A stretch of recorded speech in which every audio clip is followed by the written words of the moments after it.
নিঃস্ব অবস্থায় কি দোয়া করতে পারেন একজন মানুষ, এই দোয়াটা শিখে নেন, ইনশাআল্লাহ আপনার জীবনের সমস্ত সংকট কেটে যাবে ইনশাআল্লাহ। আমি নিজেও এই দোয়াটা বেশি বেশি করার চেষ্টা করি। দোয়াটা হচ্ছে, মুসা আলাইহিস সালাম একটা গাছের নিচে হেলান দিয়ে বসলেন, বসে দেখলেন দুইজন মেয়ে দাঁড়িয়ে আছে দূরে, পানি নিতে পারছে না, লোকজন পানি নিয়ে যাচ্ছে, ওরা দাঁড়িয়ে আছে বেচারি। মুসা আলাইহিস সালাম গিয়ে বললেন, কি সমস্যা আপনাদের?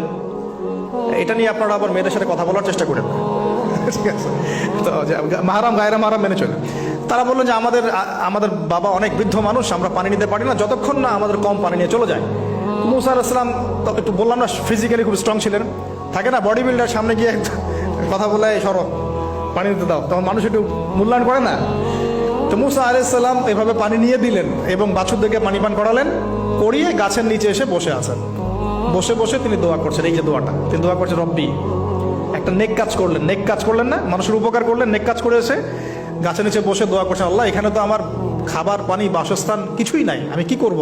রব্বি ইন্নি লিমা আনজালতা ইলাইয়া মিন খায়রিন ফাকির, রব্বি ইন্নি লিমা আনজালতা ইলাইয়া মিন খায়রিন ফাকির। আবার বলেন, রব্বি ইন্নি লিমা আনজালতা ইলাইয়া মিন খায়রিন ফাকির। অর্থ হচ্ছে, হে আল্লাহ, তুমি তোমার পক্ষ থেকে আমার উপরে যে নিয়ামতগুলো দিবে, আমি এর জন্য ফকির হয়ে বসে আছি। আল্লাহ অর্থ বুঝে পড়বেন ভাই, নামাজ রোজা হজ জাকাত যাই করেন আল্লাহর ওয়াস্তে অর্থ বুঝে পড়বেন। অর্থ বুঝে পড়লে আপনার ইবাদতের স্বাদ পাবেন, তৃপ্তি পাবেন, আল্লাহর সাথে কানেকশন হবে, আল্লাহর নূর পাবেন, মাআরিফত পাবেন, সত্য স্বপ্নও দেখবেন তখন ইনশাআল্লাহ। তখন শুয়ে শুয়ে সত্য স্বপ্ন দেখবেন ইনশাআল্লাহ। আল্লাহ পাক তৌফিক দান করবেন। এবার আল্লাহ পাকের সাহায্য নেমে আসলো, ওই দুই মেয়ের মধ্যে একজন হেঁটে হেঁটে চলে আসে। এবার এই মেয়ের হাঁটা সম্পর্কেও কোরআন কথা বলেছে, সুবহানাল্লাহ। এই মেয়ে কিভাবে হেঁটে এসেছে এই হাঁটার বর্ণনাও কোরআন দিয়েছে। কোরআন বলেছে এই মেয়ে হেঁটে আসছে লাজুক পায়ে। এখন আপনি এই পুরো ওয়ার্ল্ডের মেয়েদের হাঁটা দেখেন, লজ্জা আছে? তাহলে মেয়েদের সাথে লজ্জার একটা গভীর সম্পর্ক আছে।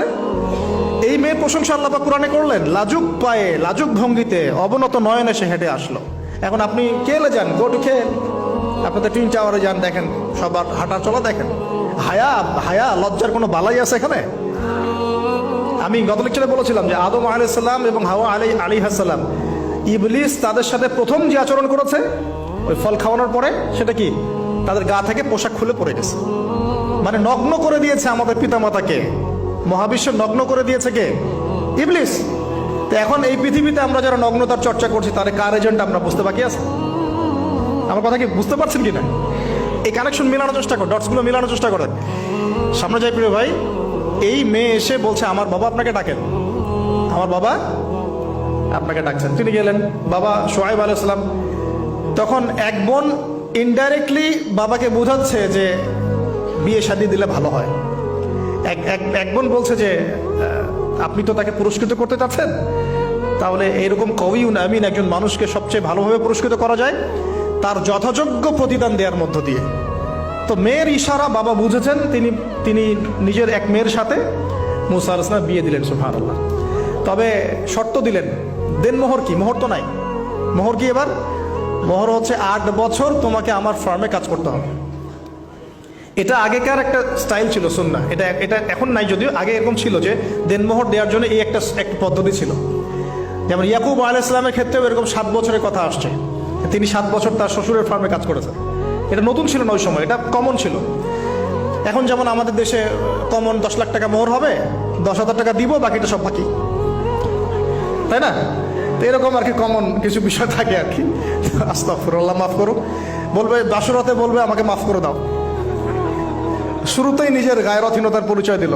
আবার এদিকে শ্বশুরের কাছে মাশাআল্লাহ মোটা আমাকে ডোনেশন নিতে চাচ্ছে, যৌতুক।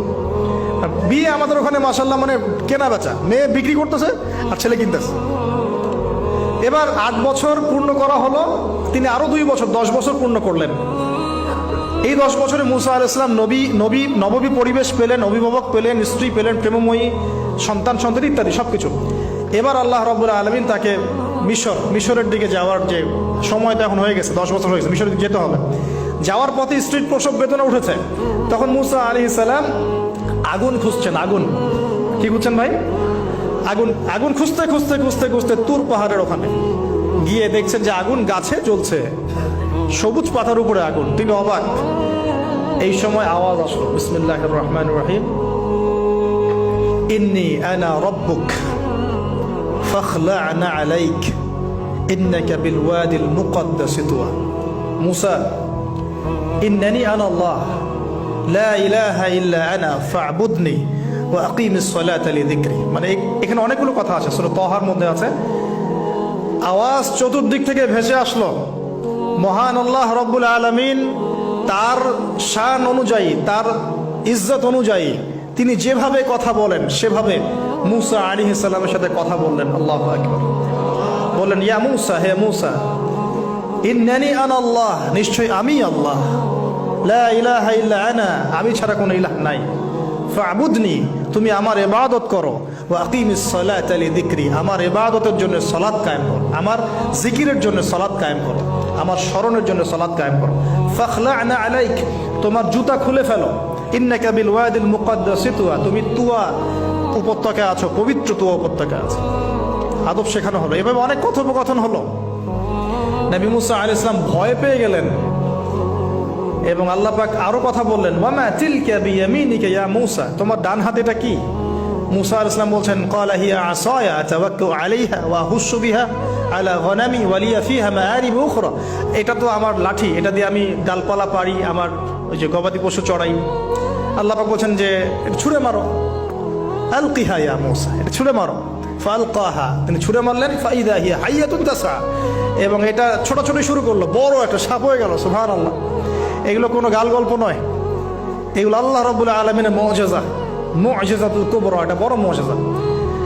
তিনি পিছনের দিকে দৌড়ানো শুরু করলেন সাপ দেখে, খাইফা ইয়াতারাক্কাব, মানে ভয়ে দৌড়ানো শুরু করলেন।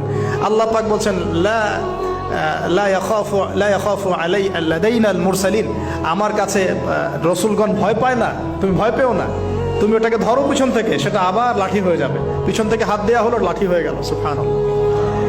এবার বলছে যে তুমি তোমার বগলের নিচে হাত ঢুকাও।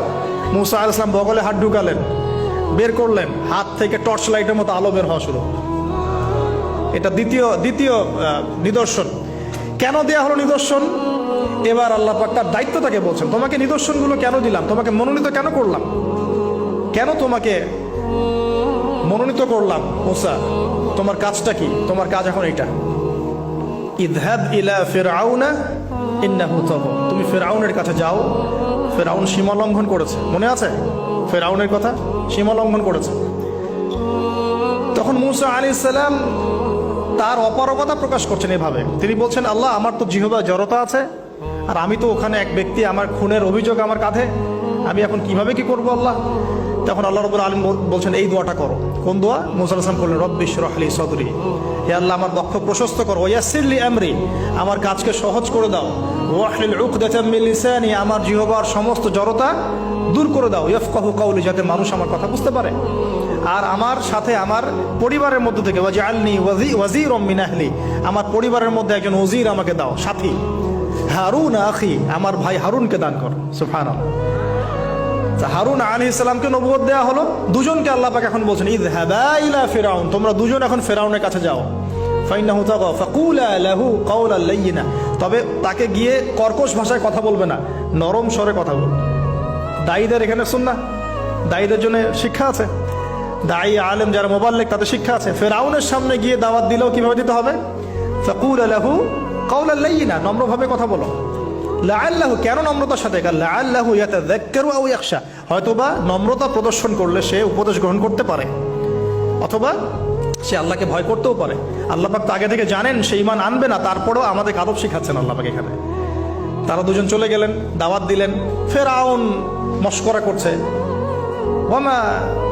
ওয়ামা রব্বুকুম ইয়া মূসা, তোমাদের দুজনের রব আবার কে? হ্যাঁ, মুসা আলাইহিস সালাম বুঝাচ্ছেন, রব্বি আল্লাযী, আমার রব সেই রব যিনি জীবিতকে মৃত করেন, মৃতকে জীবিত করেন, ইত্যাদি। মানে যার হুকুম ছাড়া একটা গাছের পাতাও নড়ে না, যিনি মাটি থেকে সব উৎপন্ন করেন, বৃষ্টি বর্ষণ করেন, সব বুঝালেন। ফিরআউনের বক্তব্য তখন এটাই ছিল, তোমাদের কাছে কি কোন নিদর্শন আছে, কোন আয়াত নিদর্শন আছে? হ্যাঁ, নিদর্শন আছে। কি? লাঠি ছুঁড়ে মারলেন, সাপ হয়ে গেল। এখন ফিরআউন বলছে, এটা তো জাদু, এটা কি? আমার জাদুকররা ওটা পারে, জাদুকরদেরকে ডেকে না হলো, জাদুকররাও লাঠি ছুঁড়ে মারলো, সাপ হয়ে যাচ্ছে। কিন্তু এই বড় সাপ ওদের সব সাপকে খেয়ে ফেললো। তখন ফেরাউন কিন্তু ভয় পেয়ে গিয়েছিল। এরপরেও এই হাত বের করে আলোর এই নিদর্শন দেখানো হলো, তাওহীদের দাওয়াত দেওয়া হলো, ফেরাউনকে ভয় করতে বলা হলো, ফেরাউনকে সতর্ক করা হলো যে আমার রব, আপনার রব, সবার রব হচ্ছেন আল্লাহ। সবকিছু বোঝানো হলো, কিন্তু ফেরাউন এই কোনো কথাই গ্রহণ করলো না।